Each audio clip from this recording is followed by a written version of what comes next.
Welcome to the Salt Strong Podcast, disrupting fishing entertainment as you know it. Prepare to laugh. Prepare to get to know fishing legends in a whole new and unfiltered way. And on occasion, you might even learn a thing or two about fishing. Here's your host, Joe Simons. Like diamonds. Hi, excellent. You? Hey guys, Joe Simons, like diamonds, back again with Salt Strong Unchurched. I'm traveling now, picking up my daughter, Shauna, so I will apologize in advance if the audio sounds a little different or sounds like it's not in the studio. It's because it's not. But I had something that just happened to me here while I'm at the airport traveling. And if you don't know, I'm picking up Shauna because she's been gone for 6 weeks. So as a father, so pumped to see her. She's 13 and was gone for 6 full weeks. But this camp, it's all nature. It's right up her alley. I mean, I'm talking like completely open air cabins. If you remember the original Parent Trap, it's like that. Just all outdoors, no internet, no Wi-Fi, no phone, no communications. It's old school handwritten letters, and they're just outside canoeing, horseback riding, and archery, and learning how to just do awesome stuff outdoors like God meant us to be. So, number one lesson here is, man, get your kids, grandkids, yourself outside more. It's the reason Luke and I have a fishing company called Salt Strong. Man, we just believe people would be happier. There'd be better conversations. More awesome things happen when we're outside with nature. But I digress. So the whole "I'm excellent" you was something I said here at the airport to a lady who was checking me out. And so let me kind of paint the picture of what's happening. I'm in the one of those airport shops that has a little bit of everything, from drinks. I got a little Sprite and some chips. And of course, they had books. And I already finished the book that I brought along, and flight was delayed a little bit. And so, you know what? I'll buy another book. I got still another flight to get home. So I'm going to buy another book. And so I'm in there for a while, just looking at all the different books. And I picked one out. And I'm going up to the checkout, and just me in there. I'm the only person. And the lady behind is talking to the other guy behind the counter. And I can overhear them as I'm walking up, and they're not looking at me yet. And they're both just complaining about the economy and their boss. And I'm literally hearing all this. One, not very professional. But two, I'm like, oh man, I'm like kind of clearing my voice as I walk up. Oh, hey. And she goes, how are you doing? And I said, I'm excellent. You?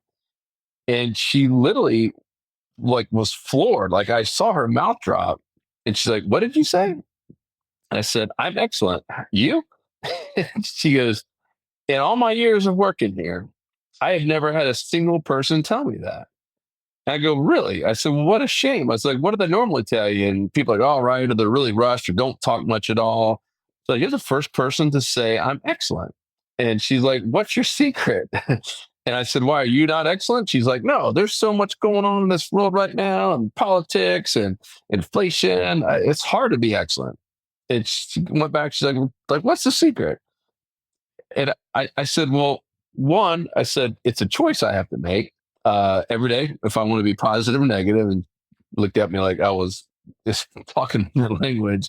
I said, ma'am, here's the great news. The great news is that by me saying I'm excellent, it's 100% free, and it's 100% in your control.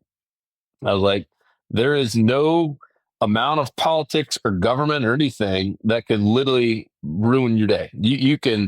You can say it's ruining your day because of your attitude behind it, but in the day, that's 100% on you. It's in your control, not anyone else's. And I wasn't going to sit there and do a full sermon on it, but that was kind of the conversation. And she's like, "Well, thank you. She's like, I appreciate you talking to me," and I could tell that she was going to have a better day just from that one interaction, and me just reminding her that this is in your control, that it's a 100%, for the most part, a mindset deal. Now, if you just lost a loved one or lost your job or something, I could understand that. But even then, at some point, we have to look in the mirror and say, all right, if I'm not excellent, Is this a choice I'm making about my attitude and my outlook on life, or is it something else? I'm hoping and praying. I said a little prayer for her that she goes back to even that coworker who quickly vanished once I came up there, and instead of them going back and just talking trash on life and all their friends and bosses and all that, that maybe it's a little bit more positive. That maybe she got a little bit more out of that, and I'm hoping and praying that when someone asks her how's it going, that she can say, I'm excellent. How about you? So let's talk about you.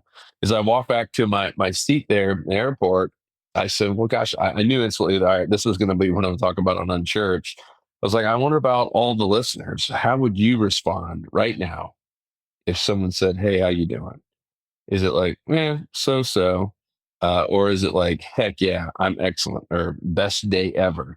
I had this guy named Mark back in the financial services industry.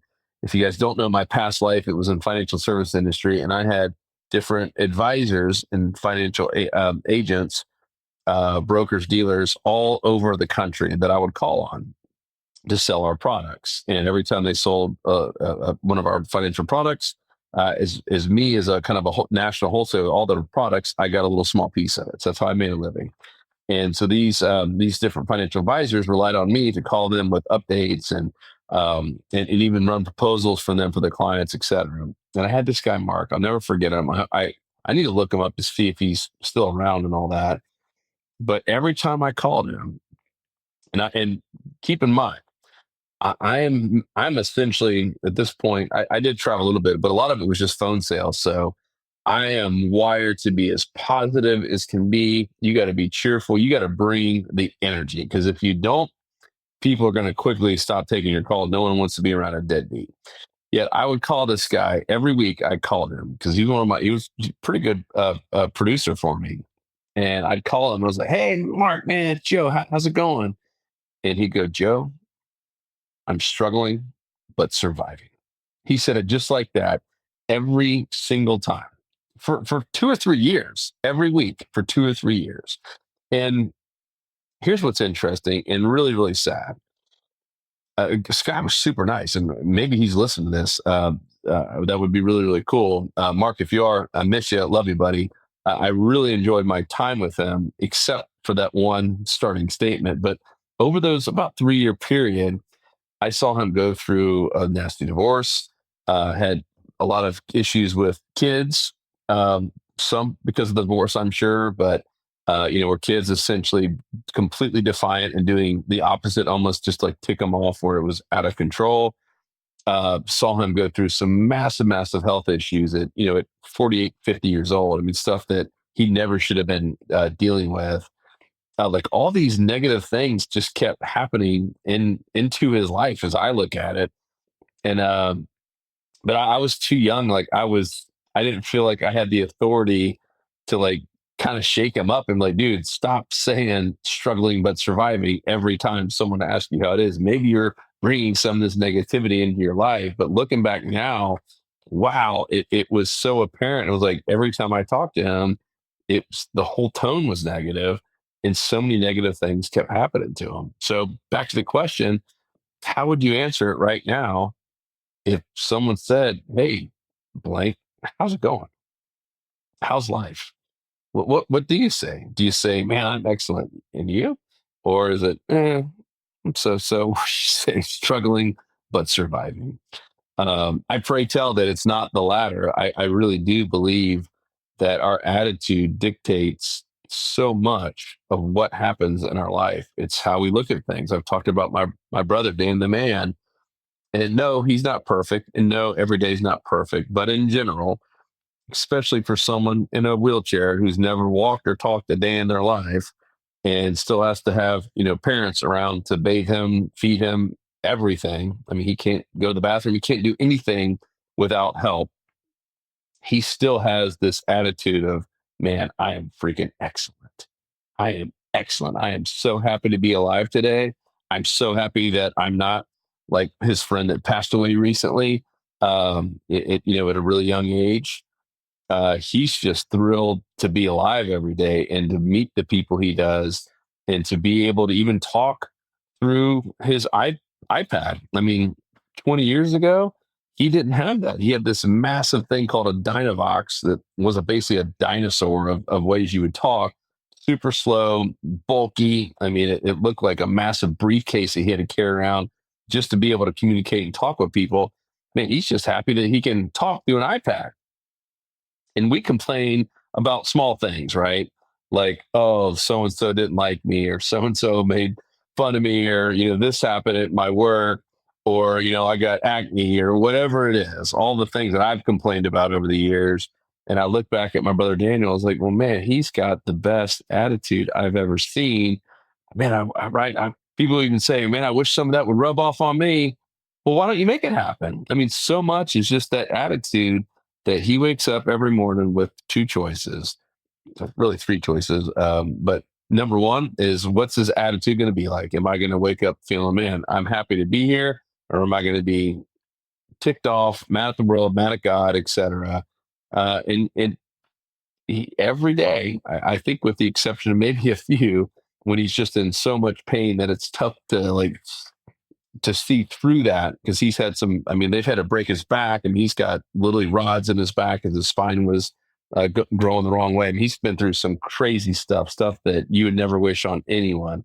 And yet pretty much every single day he wakes up with that attitude. So that's my big question to you. It's not going to be a long one. I was flabbergasted that this lady was flabbergasted in my reply to her, just because I said I'm excellent. It's like, I've never had anyone all my years working here that said that. And she, especially not now in this day and age where everything is just so negative. I'm like, well, hey, here's your chance. Great news. It's 100% free, and it's 100% in your control. All you have to do is decide that you are going to be happy and you are going to be excellent. So that's my challenge to you. Start doing it to people. I think you'll be shocked at what it does to your life. I think you'll be shocked at what it does to their life. I'm hoping that lady, that's something that sticks with her. Now she's like, you know what? I'm going to choose to be happy. I'm going to choose to say I'm excellent and not say, oh, things are horrible. Oh, this job stinks, or whatever it might be. So love you guys. This is it. Short episode. I love any and all feedback on things that you do, or if there's certain things that you do in a daily, weekly, monthly basis to kind of check yourself, if you will, to make sure that you have that right mindset, to make sure you have that right attitude, that winning attitude. And I love your feedback. It's joe@saltstrong.com. I read every email that comes through, especially these unchurched ones. I love feedback. I love if there's prayer requests or ideas on future podcasts, etc. And I hope you have an excellent, or if you're Spanish, an excelente week. Love you guys. Talk to you on the next episode. 'Cause fishing, it's in my soul.